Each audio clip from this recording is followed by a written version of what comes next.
وعلى آلہ الاطہار واصحابہ الاخیار اما بعد فاعوذ باللہ من الشیطان الرجیم بسم اللہ الرحمن الرحیم وقال ربکم ادعونی استجب لکم ان الذین یستکبرون عن عبادتی سیدخلون جہنم داخرین ان اللہ وملائکتہ یصلون علی النبی یا ایھا الذین آمنوا صلوا علیہ وسلموا تسلیما اللہم صل علی سیدنا واصحاب سیدنا ومولانا محمد وبارک وسلم وصلی علیہ الصلاۃ والسلام علیک یا رسول اللہ وعلی آلک واصحابک یا سیدی یا حبیب اللہ الصلاۃ والسلام علیک یا نبی اللہ وعلی آلک واصحابک یا شفیع المذنبین۔ اللہ تبارک تعالی جل جلالہ وعم نوالہ وعظم شانہ واتم برہانہ کی حمد و ثناء اور حضور سرور کائنات جناب محمد الرسول اللہ صلی اللہ علیہ وسلم کے دربار گوہر میں ہدیہ درود و سلام عرض کرنے کے بعد نہایت معزز سامعین و ناظرین، جیسا کہ اللہ رب العزت کا لاکھ لاکھ شکر ہے کہ اللہ رب العزت نے اپنی توفیق خاص سے ہم سب کو جمعۃ المبارک کا مقدس دن نصیب فرمایا، اور اس کا لاکھ لاکھ شکر یہ کہ آج ہم گزشتہ 7 جمعۃ المبارک سے ہماری ایک ہی نشست چل رہی ہے اصحال ثواب کے حوالے سے قرآن و سنت کی روشنی میں، تو آج ہماری 8ویں نشست اسی حوالے سے انشاءاللہ ہم اس کی کوشش کریں گے کہ 10-12 نشستیں رکھ کے اس اختتام کریں گے، تاکہ حضور کی امت تک یہ پورا ہمارا میسیج سارے اختلافی مسائل اصحال ثواب کے حوالے سے امت تک قرآن و سنت کے ابلاغ کے لیے پہنچ جائیں، اور اللہ تبارک تعالیٰ اس عمل کی وجہ سے، اس دین کی خدمت کی وجہ سے ہم سب کی بخشش فرمائے۔ حضرات محترم، گزشتہ جمعۃ المبارک میں نے آخر میں ایک بات بیان کی تھی کہ بعضوں کے لیے دعا کرنا جائز ہوتی ہے اور بعضوں کے لیے ناجائز ہوتی ہے۔ جن کے لیے جائز تھی وہ آج بھی جائز سمجھتے ہیں، اپنے بڑوں کے لیے بھی کرتے ہیں، ولیوں نبیوں کے لیے بھی کرتے ہیں اور ان کا وسیلہ پیش کرتے ہیں، اور جن کے لیے ناجائز تھی وہ آج بھی ناجائز سمجھتے ہیں۔ یہ قرآن کا اتفاق ہے، اور خود نبی علیہ الصلوۃ والسلام کو رب ذوالجلال نے قرآن مجید کے اندر سورہ توبہ کی آیت نمبر 80 تا 84 اور آیت نمبر 103 میں 3 مقامات پر کہیں تو اللہ رب العزت دعا کرنے کا حکم دیتا ہے، اور کہیں 70 بار کرنے سے بھی منع کرتا ہے کہ 70 بار بھی کرے گا تو ہم قبول نہیں کریں گے۔ اس میں ترہ امتیاز نقطہ یہ نکلا تھا کہ جائزوں کے لیے جائز ہے دعا کرنا اور ناجائزوں کے لیے ناجائز ہے۔ اس حوالے سے آج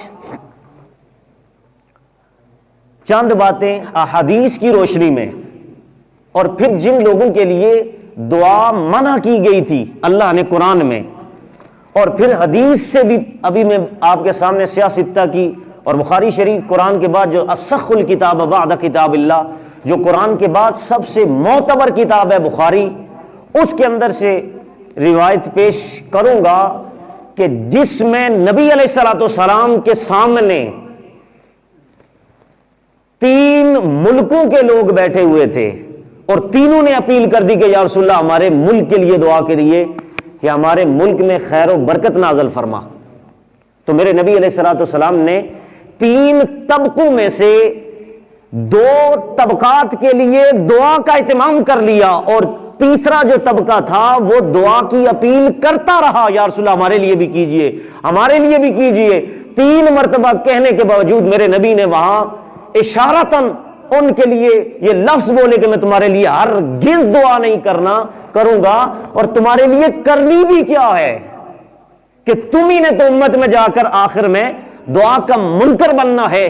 اس لیے میرے نبی کی 1400 سال پہلے زندگی میں اس طرح کے لوگ اس وقت بھی موجود تھے کہ جن کے بارے میں میرے نبی نے دعا نہ کی، اور انہی کی ذریت میں آج بھی 1400 سال بعد اور قیامت تک لوگ آئیں گے جو دعا کے منکر ہوں گے، اور ان کے لیے میرے نبی نے جب نہیں کی تو ہم کون ہوتے ان کے لیے دعا کریں۔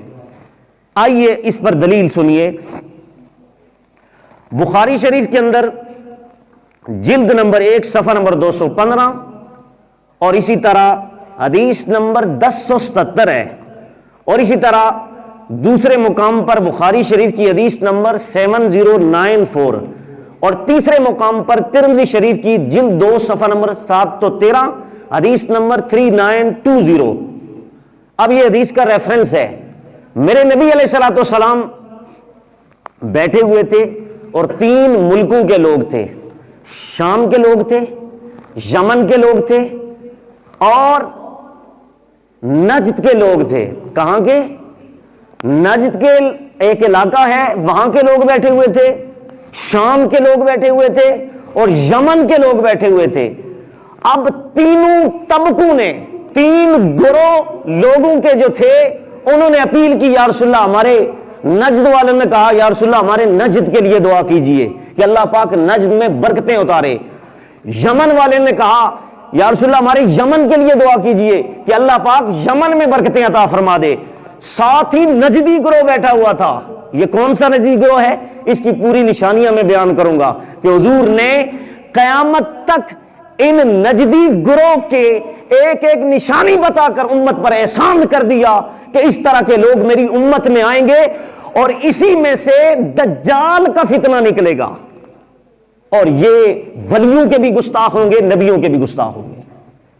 یہ ایسا گروہ تھا کہ جس کی ایک ایک نشانی, اور آپ حیران ہوں گے کہ یہ میرے نبی کا امت پر احسان ہے کہ آج ہمیں پہچاننے میں بڑی مشکل ہوتی, لیکن میرے نبی نے ایک ایک نشانی, وہ نشانیاں میں آپ کے سامنے بیان کروں گا, پھر آپ نے خود ججمنٹ کرنی ہے کہ وہ کون سے لوگ ہیں. یہ وہی لوگ ہیں جو دعا کے قائل نہیں ہیں اور دعا کرنے والوں کے بارے میں کہتے ہیں نہ فاتحہ نہ درود, مردود کا لفظ استعمال کرتے ہیں, اور نہ ان کو اپنا تعلق مرنے کے بعد ان کے رشتہ داروں کے ساتھ ہوتا ہے, نہ ولیوں کے ساتھ ہوتا ہے, نہ نبیوں کے ساتھ ہوتا ہے. اس لیے میرے نبی علیہ الصلوۃ والسلام کے سامنے جب ان نجدیوں نے اپیل کی تو میرے نبی نے کیا لفظ استعمال کیے. اللہ میرے مصطفیٰ کریم علیہ الصلوۃ والسلام کے سامنے 3 گروہ کے بندے بیٹھے ہوئے تھے. یمن کے لوگ بھی تھے, شام کے لوگ بھی تھے, نجد کے لوگ بھی تھے. میرے نبی علیہ الصلوۃ والسلام کی بارگاہ میں عرض کرنے لگے. نجدی کہنے لگے یا رسول اللہ ہمارے نجد کے لیے برکتوں کی دعا کریں یا رسول اللہ. یمنی کہنے لگے یا رسول اللہ ہمارے یمن کے لیے برکت کی دعا کریں. شام کے لوگ بیٹھے ہوئے تھے, انہوں نے بھی اپیل کی یا رسول اللہ ہمارے شام کے لیے برکتوں کی دعا عطا فرما دے. اللہ میرے مصطفیٰ کریم کا علم غیب. آج لوگ کہتے ہیں نبی کو کل کا پتہ نہیں. نانا, میرے نبی کو اللہ پاک نے قیامت تک کا ہر چیز کا علم عطا فرما دیا ہے. میرے نبی نے ہر فتنے کا سد باب کیا, اس کا تطارق کیا. میرے نبی نے ہر فتنے کو ہائی لائٹ کہہ کے امت پر بڑا احسان کیا. میرے نبی نے دعا کی اللہم بارک لنا وفی شامنا, یا اللہ شام میں برکتیں عطا فرما. میرے نبی نے شامیوں کے لیے دعا کی یا اللہ شام میں برکتیں نازل فرما. ساتھ یمن کے لوگ بیٹھے ہوئے تھے. یمن کے لوگوں نے پھر اپیل کی یا رسول اللہ ہمارے یمن کے لیے دعا کریں. میرے نبی نے دوبارہ دعا کی اللہم بارک لنا وفی یمننا, یا اللہ یمن میں برکتوں کا نزول فرما. 3 مرتبہ یمن کے لیے, 3 مرتبہ شام کے لیے میرے نبی نے یہ لفظ استعمال کیے, رب کی بارگاہ میں دعا کی. رب ذوالجلال نے پھر اس دعا کی برکت سے کیا اہتمام کیا یہ بھی میں بتاؤں گا. لیکن 7 نجد کے لوگ بیٹھے ہوئے تھے, وہ عبد الوہاب نجدی کی ذریت میں سے تھے. میرے نبی علیہ الصلوۃ والسلام کا سب سے بڑا گستاخ عبد الوہاب نجدی, اس کی ذریت میں خوارج کا گروہ بیٹھا ہوا تھا. کہنے لگا یا رسول اللہ نجد کے لیے دعا کیجئے. میرے نبی نے کیا دعا کی؟ میرے نبی نے ان کے لیے دعا کیا کرنی تھی, بلکہ میرے نبی نے فرمایا تمہارے لیے کیا دعا کرنی. نا میرے نبی نے فرمایا او نجدیو سنو, اور قیامت تک میں امت کے لیے احسان کر کے جا رہا ہوں. میرے نبی نے فرمایا ہنالک الضلال والفتنۃ وقرن الشیطان. میرے نبی نے فرمایا او نجدیوں میں تمہارے لیے دعا نہیں کروں گا, مجھے پتا ہے نجد سے ایک گروہ, ایک جماعت نکلے گی, ایک جماعت نکلے گی. وہ جماعت وہاں شیطان کا ایک لشکر نکلے گا, ایک گروہ نکلے گا. وہاں سے فتنے نکلیں گے، وہاں سے زلزلے ہوں گے، اور وہاں پر زلزلہ بھی ہوگا، فتنے بھی اٹھیں گے۔ میرے نبی نے فرمایا اے نجدیو، تمہارے نجد کے لیے میں دعا نہیں کروں گا۔ پتہ یہ چلا میرے نبی نے ظاہری زندگی میں گستاخوں کے لیے، نجدیوں کے لیے اس وقت دعا نہیں کی، اور آج اس امت کو کیا پرواہ ہے کہ وہ بار بار کہے کہ تم کیوں نہیں کرتے اپنے بڑوں کے لیے۔ میں نے کہا اس وقت میرے نبی نے نہیں کی، ہم نبی کا کلمہ پڑھنے والے کون ہوتے ہیں کہ تم نہیں کرتے؟ نہ کریں جائیں جہنم میں، ہم تو اپنے لیے بھی کریں گے، اپنے بڑوں کے لیے بھی کریں گے۔ اب وہاں سنیے، یاد رکھیے کہ میرے نبی نے شام کے لیے کیوں دعا کر دی؟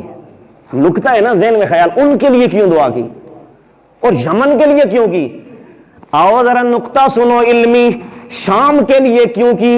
اس لیے شام سرزمین ہے، سرزمین انبیاء، وہاں 70,000 انبیاء کرام کا میلاد ہوا، 70,000 انبیاء کرام وہاں پر آئے۔ وہ نبیوں کی سرزمین تھی، وہ انبیاء اور رسول کی زمین تھی۔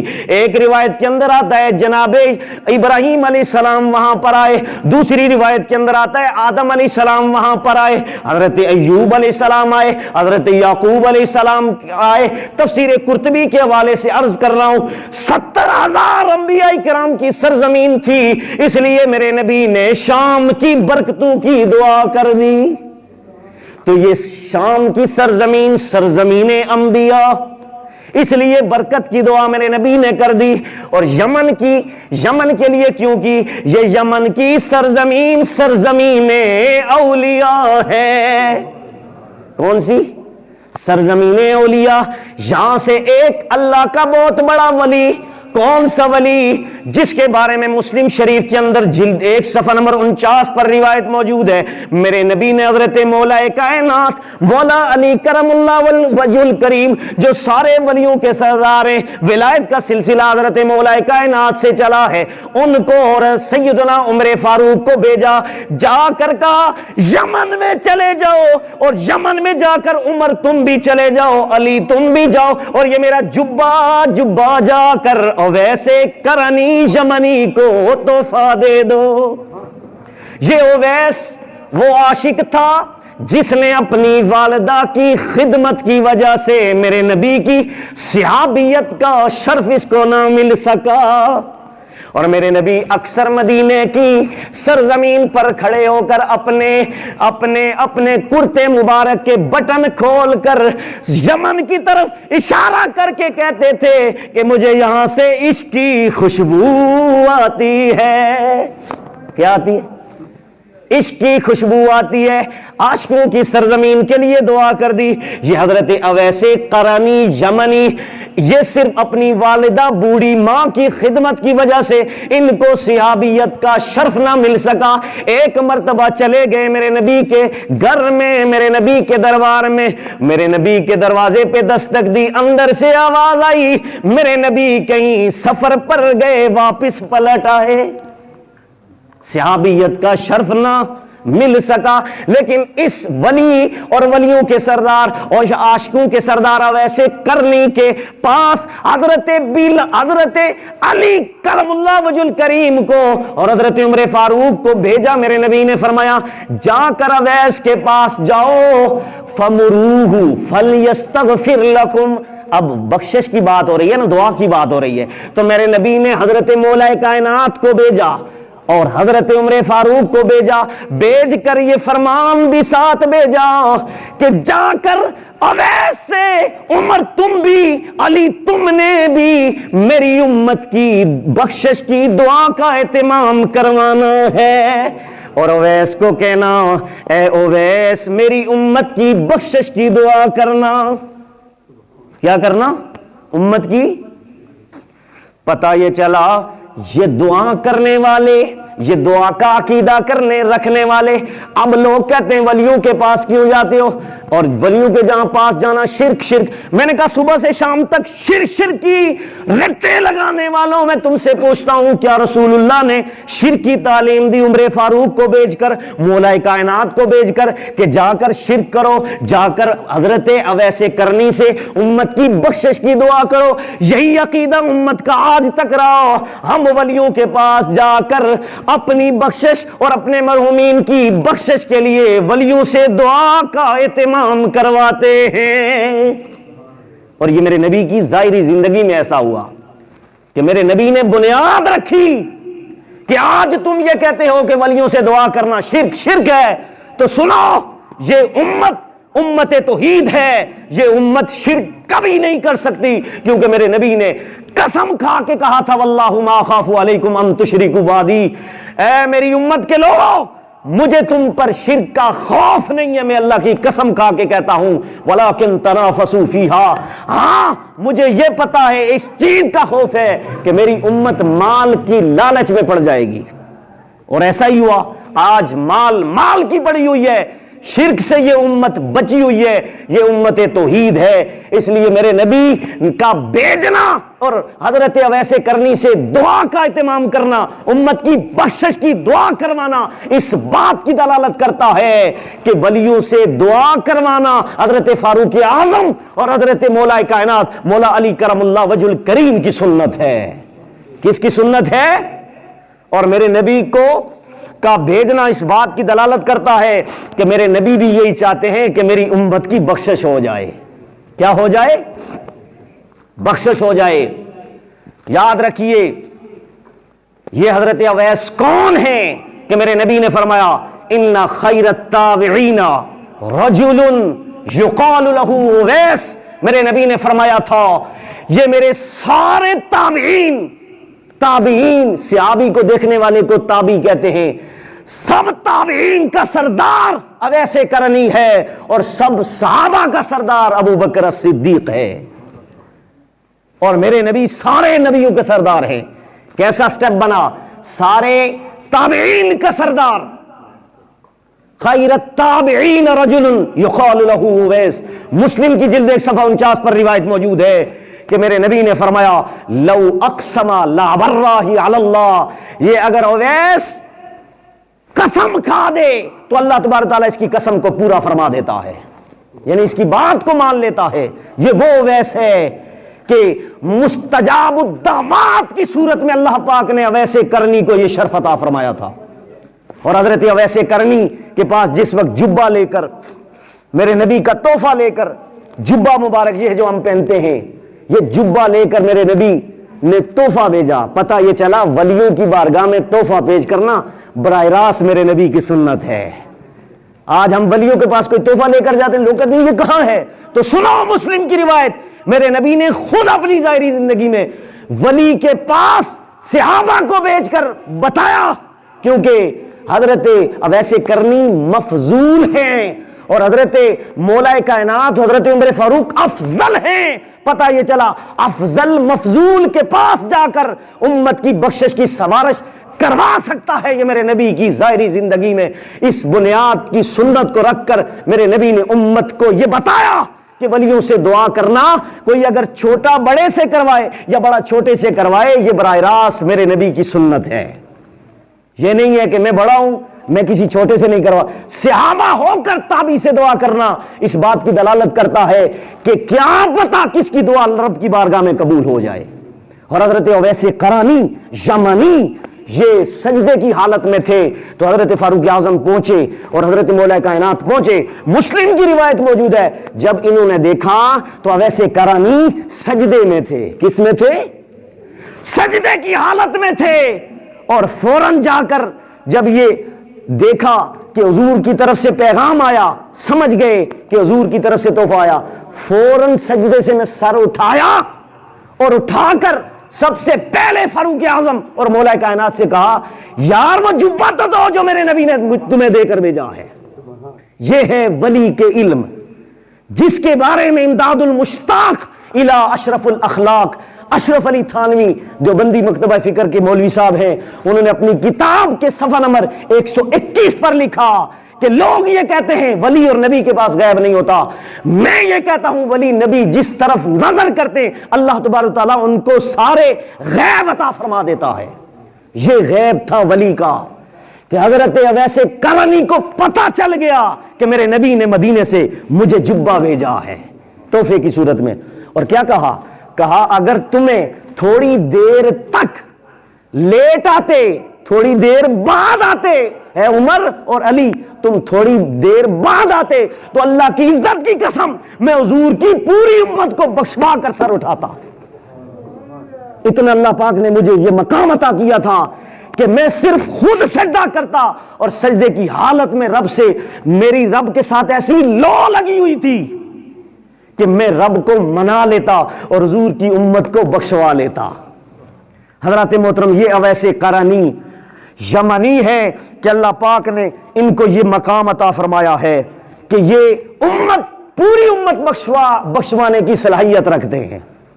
اب سنیے، یہ اویس قرنی یمن میں تھے، پتہ یہ چلا یہ سرزمین اولیاء ہے جس کے لیے میرے نبی نے 1400 سال پہلے فرمایا اللہم بارک لنا وفی یمننا، یا اللہ یمن کے لیے برکتیں عطا فرما، شام کے لیے برکتیں عطا فرما۔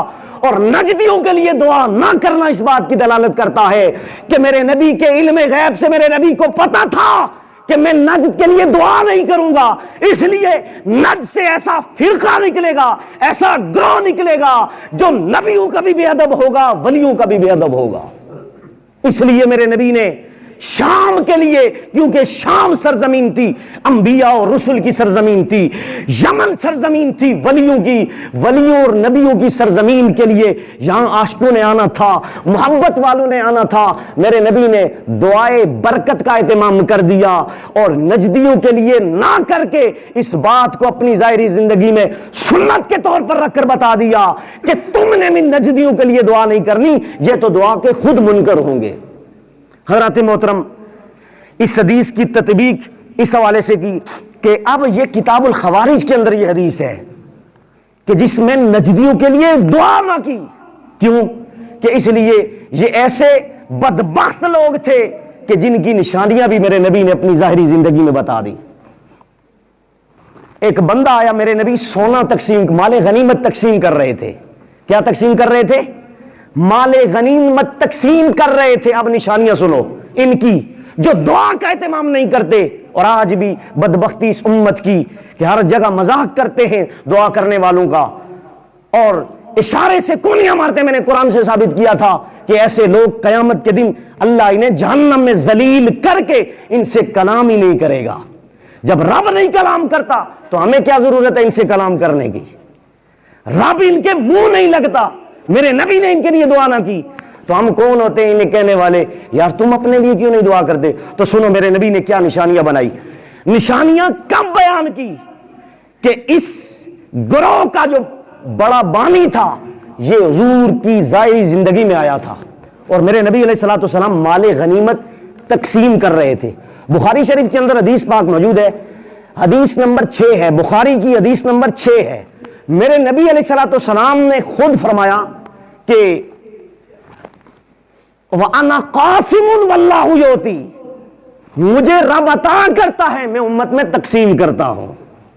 اب یاد رکھو جو نبی کے وسیلے کے بغیر ہر جو نعمت ہے اللہ کی طرف سے اس امت کو ملتی ہے وہ نبی کے وسیلے سے ملتی ہے، اور جو نبی کے وسیلے کا قائل نہیں ہم اسے چور سمجھتے ہیں، کیونکہ نبی کے در سے ملتا ہے اور جو نبی کو چھوڑ کے کرتے ہیں وہ تالا توڑ کے دروازہ توڑ کے اندر جائیں گے۔ تو ہم نبی کے وسیلے سے، اس لیے ہم چور نہیں ہیں، ہم نبی سے محبت کرنے والے ہیں، اس لیے نبی کے وسیلے سے لیتے، کیونکہ میرے رب ذوالجلال نے خود حضور کو قاسم بنایا۔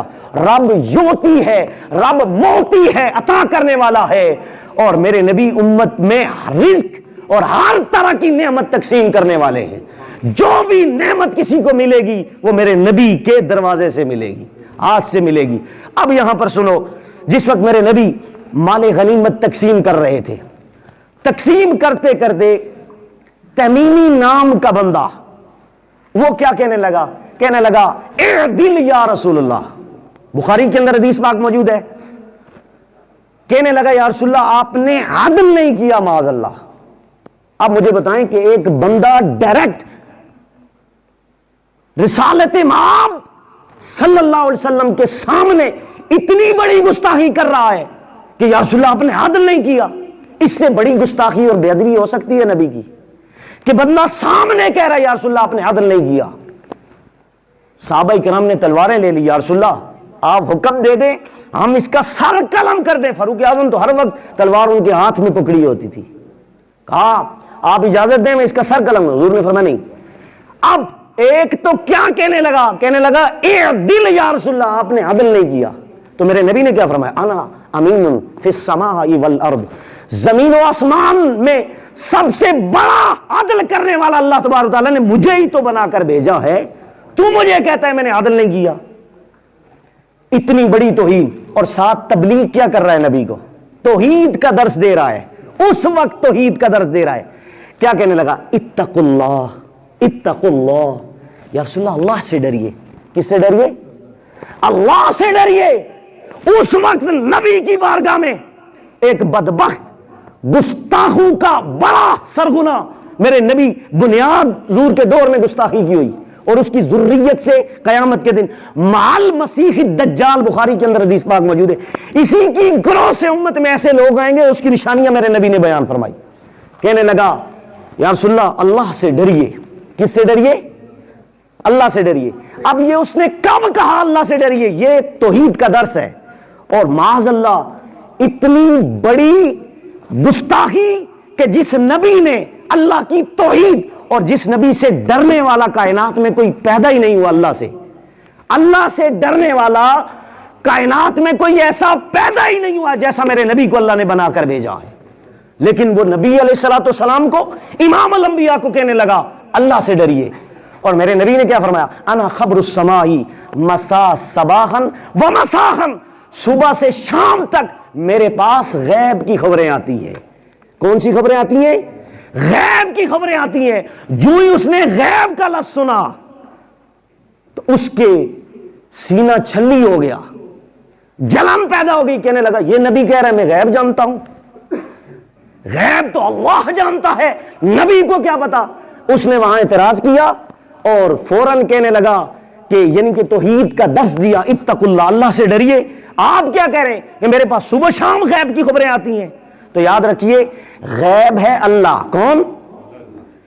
اور ایسا غیب ہے کہ جس پر غیب الغیب کا اطلاق ہوتا ہے، جسے فرشتے بھی نہیں دیکھ سکتے، اس ذات کی خبر دینے والے کو مخبر کہتے ہیں، مخبر۔ اور مخبر تیرا اور میرا نبی ہے، میرا اور تیرا نبی ہے، جو مخبر کائنات ہے، جس نے اللہ کے ہونے کی، اللہ کی توحید کی خبر کو امت تک پہنچایا۔ اس کو خبر غیب کہتے ہیں۔ کیا کہتے ہیں؟ اور نبی کا معنی یہی ہے۔ اب دیکھیں عرب کے اندر اخبار جو لکھی جاتی ہے عربی میں، تو اس میں لکھا ہوتا ہے الانباء، لکھا ہوتا ہے الانباء، خبریں۔ کیا؟ یہ نبی نبا ان سے نکلا ہے، اور الانباء جمع ہے، تو پتہ یہ چلا نبی کا معنی یہ غیب کی خبریں دینے والا۔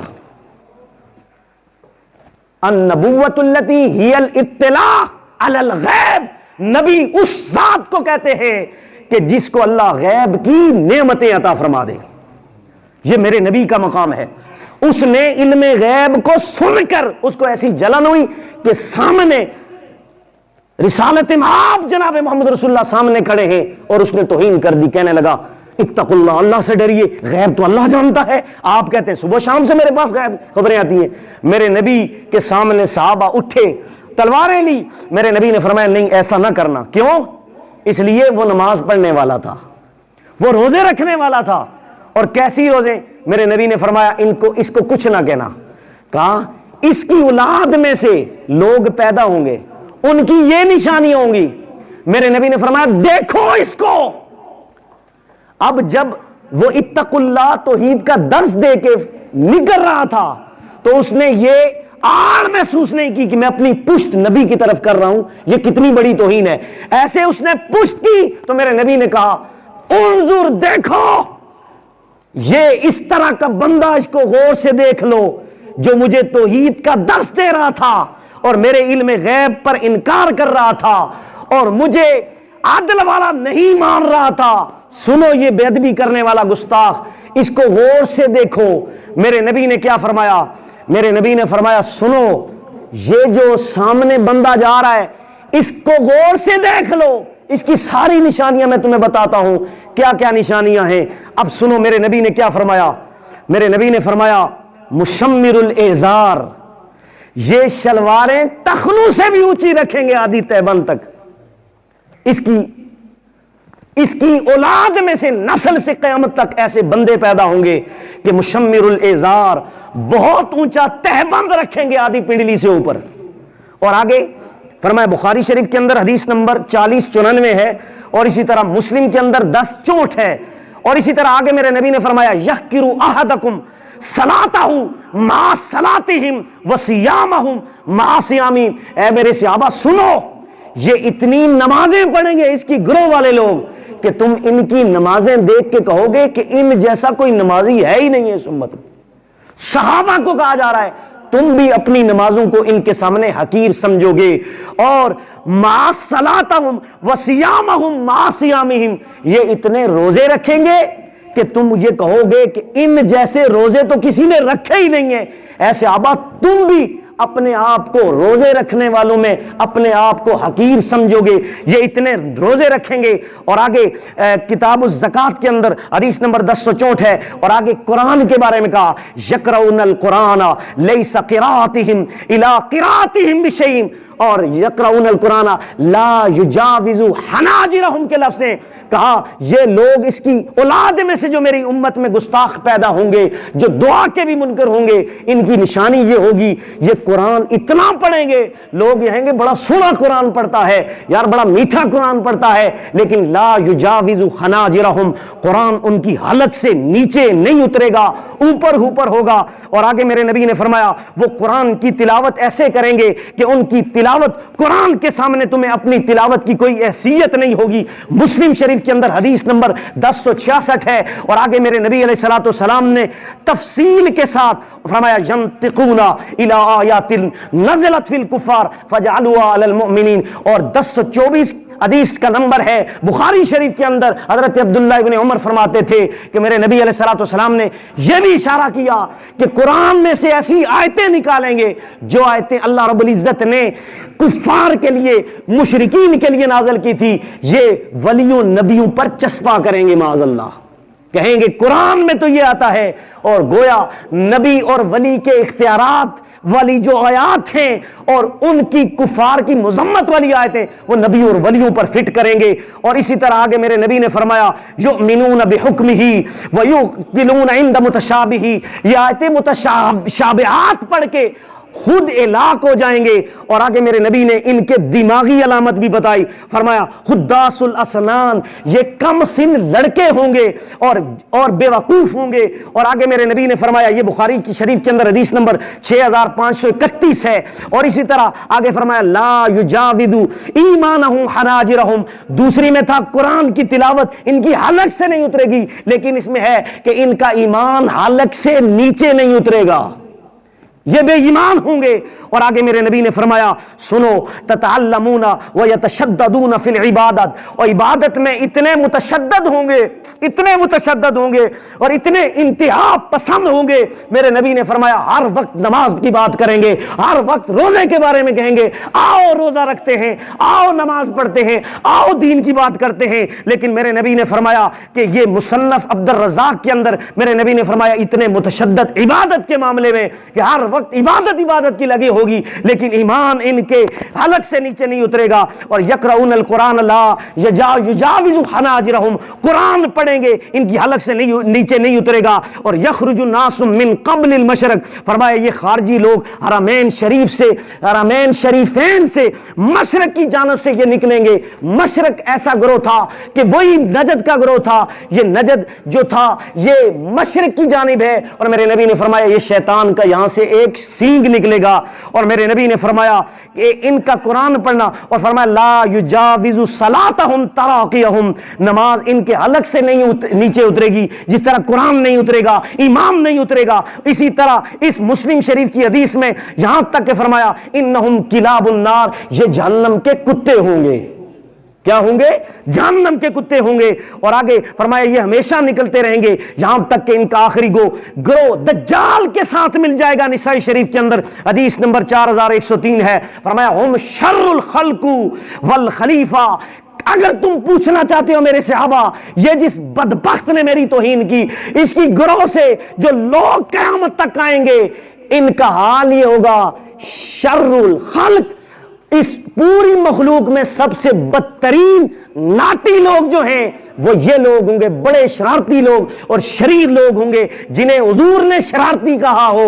ان سے بڑا شرارتی کون ہو سکتا ہے؟ یہ ایسے بدبخت لوگ. اور فرمایا یہ ایک اور کام کریں گے. فرمایا یقتلون اہل الاوثان یقتلون اہل الاسلام ویدعون اہل الاحسان. اوثان فرمایا یہ مسلمانوں کو قتل کریں گے. کیا کریں گے؟ دہشت گرد ہوں گے، مسلمانوں کو قتل کریں گے اور یہودیوں کے ساتھ دوستی لگائیں گے. دیکھا نہیں ہے؟ آپ دیکھیں عرب کمنٹری میں آج نیٹ کھولے جا رہے ہیں اور سلمے کھولے جا رہے ہیں. وہاں پر کیا ہوا؟ انڈین گلوکاروں کو بلا کر سرزمین حرمین شریف میں میرے نبی کے ساتھ کتنا انہوں نے ظلم کیا اور اس کا تقدس پامال کیا گیا. کیوں؟ یہودیوں نصرانیوں کو بلا کر میرے نبی کو کتنی بڑی اذیت دی گئی کہ وہاں پر نائٹ کلب کھولے گئے اور سیونگ کلب کھولے گئے اور اس طرح یعنی کہ جوئے کے اڈے کھولے گئے.